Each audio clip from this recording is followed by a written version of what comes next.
વિઠ્ઠલભાઈ બરોચિયા, અધ્યક્ષ વિશ્વ હિન્દુ પરિષદ ગોંડલ શહેર। આવતીકાલે 2 એપ્રિલ એટલે હનુમાન જન્મોત્સવ ગોંડલ શહેરમાં સતત 17મા વર્ષે હનુમાન જન્મોત્સવ નિમિત્તે વિશાળ અને ભવ્ય અને દિવ્ય શોભાયાત્રા ગોંડલની અંદર ત્રિકોણિયા પાસે અમર રામ ભક્ત હનુમાનજીના મંદિરેથી આ શોભાયાત્રા નીકળવાની છે।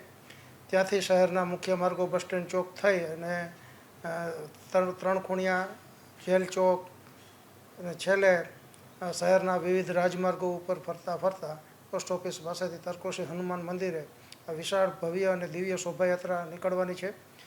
તેની અંદર હર વર્ષની માફક 15,000 કરતાં વધુ ભક્તો એમાં ભાગ લેવાના છે। હનુમાનજીનો વિશાળ રથ સાથે સાથે ભગવાન શ્રી રામનો વિશાળ રથ અને વિવિધ ધાર્મિક અને આધ્યાત્મિક પ્લોટોની ઝાંખી કરતાં વિશાળ જુદા જુદા પ્લોટ્સ સાથે નીકળવાના છે। અને સાથે સાથે સંતો મહંતો વિવિધ જગ્યાના ધાર્મિક અને આધ્યાત્મિક સંતો પણ જોડાવાના છે।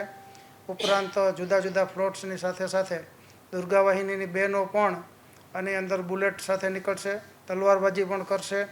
છેલ્લે તરકોશી હનુમાનજી મંદિર છે એ તરકોશી હનુમાનજી મંદિર ખાતે બધા જ ભક્તો દ્વારા મહાઆરતી કરવામાં આવશે અને મહાપ્રસાદ પણ ત્યાં બધા ભક્તો લેશે અને વાજતે ગાજતે આ શોભાયાત્રાનું આયોજન ગોંડલ શહેરના આંગણે હર વર્ષની માફક આ 17મી વખત કરવામાં આવેલ છે। મહાનુભાવોની અંદર ગોંડલ શહેરના ધારાસભ્ય છે, આગેવાનો જે રાજકીય આગેવાનો છે, સંતો છે જુદા જુદા, ઉપરાંત આવા શોભાયાત્રાની અંદર ગોંડલ શહેરની અંદર તમામ હિન્દુ સમાજના લોકો ભવ્ય અને દિવ્ય રીતે જોડાય અને આ શોભાયાત્રાનો લાભ લે એવી વિશ્વ હિન્દુ પરિષદ, બજરંગ દળ અને દુર્ગા વાહિની દ્વારા હાર્દિક અપીલ છે।